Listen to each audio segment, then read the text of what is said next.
Good morning, Opus family. And welcome to Water Cooler Wednesday. For those of you who don't know me, my name is Kayla. I'm the client account consultant here at Opus Management. And every Wednesday, I'm at about 11:30 Central. I'm running a little behind today. If you guys didn't notice, we get on here and we talk about topics that are either trending or not that I'm doing so hot this morning. My hair's curling and it's everywhere. So we talk about topics that are either trending or have come across our feed or things that are going on in the world. Anything that honestly is important to y'all or to me during the week with what's going on. So I appreciate all of y'all following along and joining me every week. It's a lot of fun. So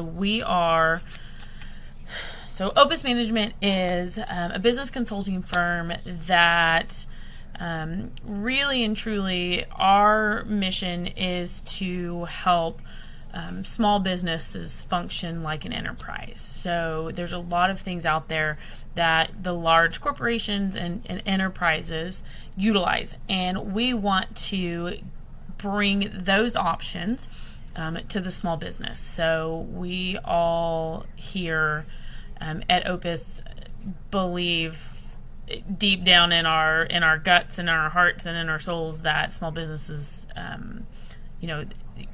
they're really the pivotal piece in this country.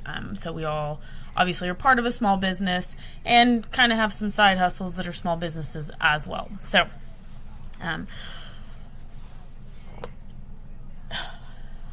just a little bit about us. So today,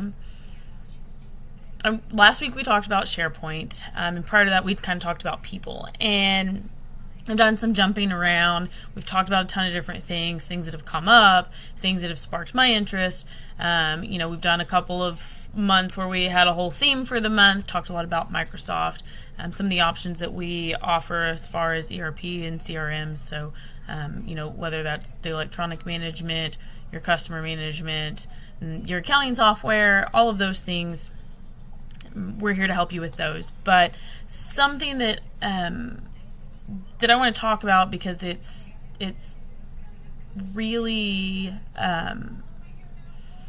it affected me yesterday more than I thought it would, and that is keeping good people. And if you give me just a second, we'll get there. So a while back, with social media and everything, there's been a lot of discussion around, kind of that quiet resignation, that quiet quitting, what people were doing because they weren't feeling heard or valued or appreciated by their employers, right? So that's a big thing, is that people weren't feeling like they were valued by their employer, feeling like that they had an input with what was going on in the company or their role or their job. And it kind of got me thinking about retention, and from the retention spawned, kind of like, how do you keep good people? So I have left, I've left 2 big corporate jobs in my lifetime now. And they were tough decisions because of the unknown piece of it. But for me, it was very much in my gut and in my best interest to do so, right? Like I needed to. There was a lot of stuff for me going on personally that that my professional life wasn't helping. What was going on professionally and the hours that I was putting in, the time that I was putting in, was no longer worth it for the compensation. And so I had to do a whole lot of essentially soul searching and really dive into like what was truly more important to me, my personal life and my mental health and my family life, or was it to continue down the corporate road trying to, climb that ladder. And ultimately, obviously, it was not the corporate ladder that won out in that. So yesterday, I had a friend text me, and one of the jobs that I had left, which is where we became friends at, she's been there for 18 years. And they came in yesterday, and due to some changes, she was laid off. 18 years, had never had a below exceeds expectations on an annual review, never, was performing well with what she was doing. She, in the world that she's in, was meeting and exceeding the expectations around, like the performance indicators, so the things that they were measuring. Sales were good, the money looked good. She's making money for the company, and they just opted to lay off for the second time this year a chunk of people. And it kind of made me question, right? Like, how do you lay off somebody that has been a performer and has continually delivered and has given, she's given dang near 2 decades to this company. And now she's going through that tailspin, which I was there last year, right? Like, before I came on to Opus, she's going through that tailspin of, oh shit, what do I do? And, what does this mean? And really having to put the pieces together for herself and for her family. And that's not fun. Not having that control, it kind of, this one, in talking to her and some other people, it kind of came out of nowhere. And I wonder, right? Like, how do you let good people go? I hated letting good people go. I hated hearing that I had, people that I knew of inside of my spread. I hated hearing that they were even looking for another job, right? Like, I obviously saw something in them.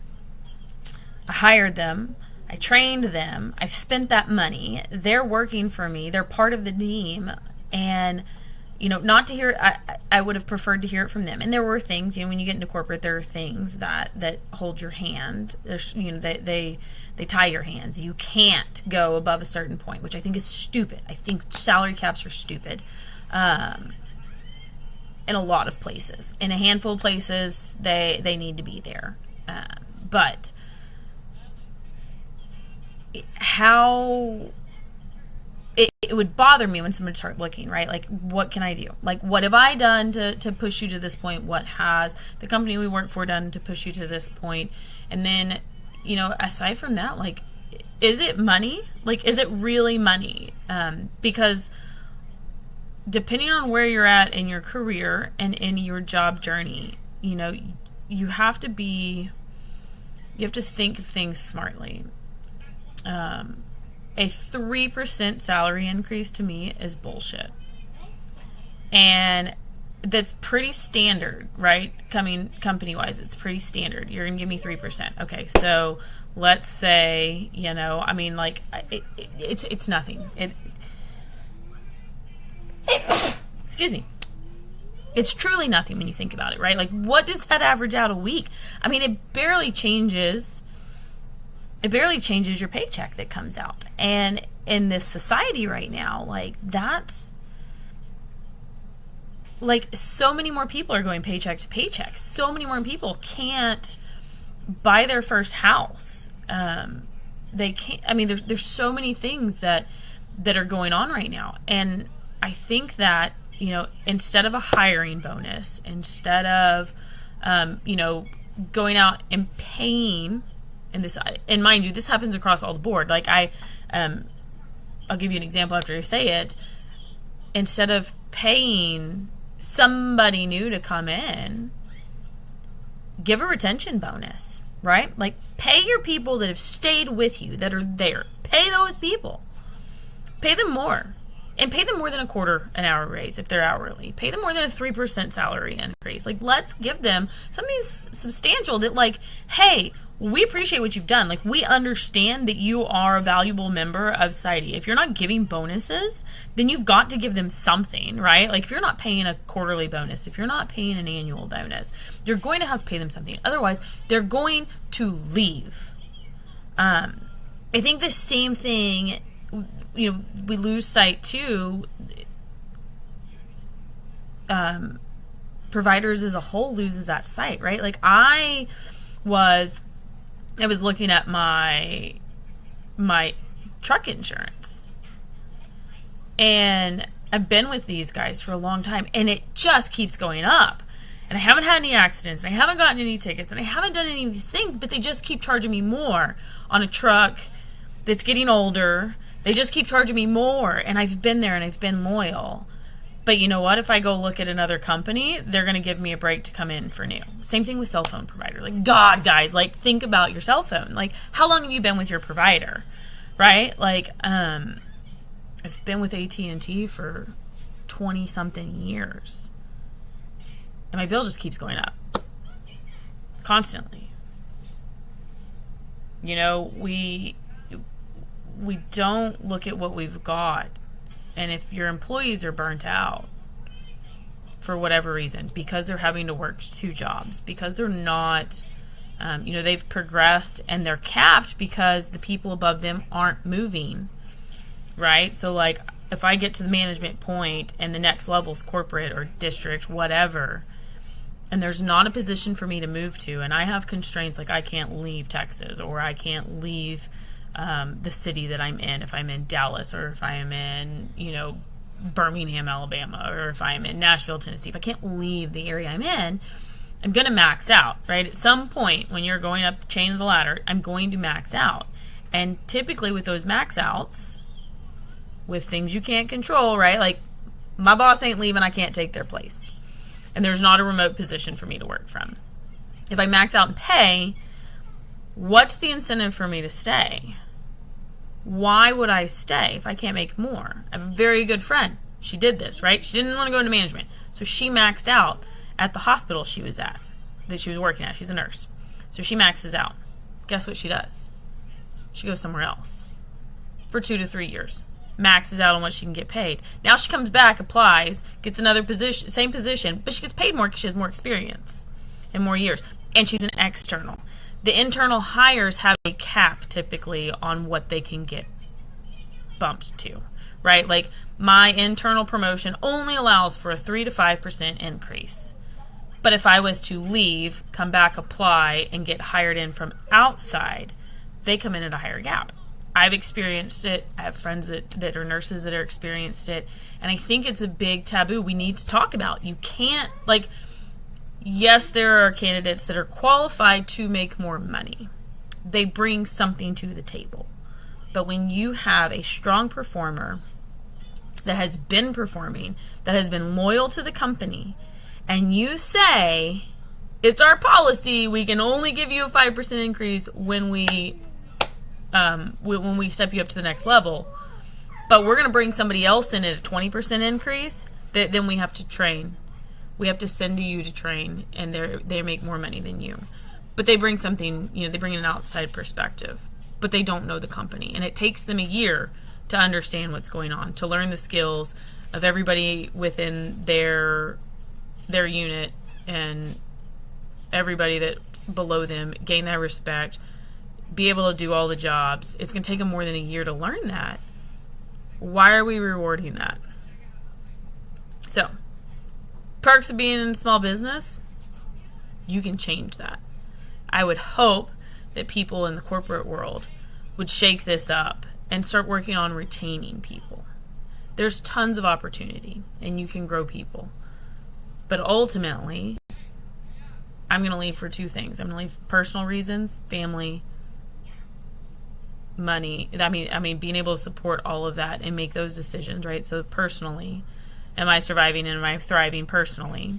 And then professionally, am I being challenged? Is there room to grow? And am I going to actually get compensated for it? So money's going to tie them both. But it's something to think about, especially with the changes. I mean, we're going to get to a point where there's not going to be people in these stores. I don't know that I like that whole world, and that's a whole other thing, and we won't get into it here because that gets a little bit on a sliding, slippery slope. But think about the people that work for you. Think about the company you work for, and ask yourself, do you cap out? Is there a cap on your salary, on your promotion, on your raise every year? What is that incentive? What is that incentive to stay? What is that incentive for your people to stay? And are you doing right in that field? Or are you just hiding behind a policy for all of you that are in the corporate governed world? Are you hiding behind a policy that says, we can only give you 3%? That's just what it is. There's money there to find and there's money there to use if you look for it. But you're going to have to go in with an argument and do some work. Don't be afraid of the work. It will keep good people. And then other people will see it. And they will want to follow you. And it's going to make you a better leader. So don't do something just because it's always been done that way. Ask the question. Receive what the answer is. And ask another question. We can keep the good people. We can keep them the right way. And you can reduce your turnover. So that's my soapbox for today. I hope everybody has a wonderful Wednesday. Again, my name is Kayla. I'm the client account consultant here at Opus Management.